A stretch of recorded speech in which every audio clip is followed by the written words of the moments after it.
அஸ்ஸலாமு அலைக்கும். உண்மையாய் பழகும் நண்பனாய் இரு, இல்லாவிட்டால் நேருக்கு நேர் மோதும் எதிரியாய் இரு. ஆனால் முதுகில் குத்தும் துரோகியாய் மட்டும் இருக்காதே. குடும்ப பிரச்சனைக்கு ரெண்டு தான் காரணம். ஒன்று, பேசி பேசியே பிரச்சனையை பெருசாக்குறது. 2, ஒருத்தருக்கொருத்தர் பேசாமலேயே இருந்து பிரச்சனையை பெருசாக்குறது. வாழ்க்கையில் விட்டு போன பொய்யான உறவுகள் மீண்டும் தொடரும் நிலை வந்தால் வேண்டாம் என்று முடிவெடுங்கள். ஏனென்றால் வார்த்தைகளில்தான் மாற்றம் இருக்குமே தவிர மனதில் அதே அழுக்குதான் இருக்கும்.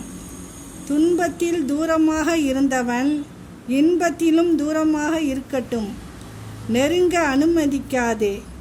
அன்பு வைத்தவர்களுக்கு மட்டும் எப்போதும் 2 தண்டனை.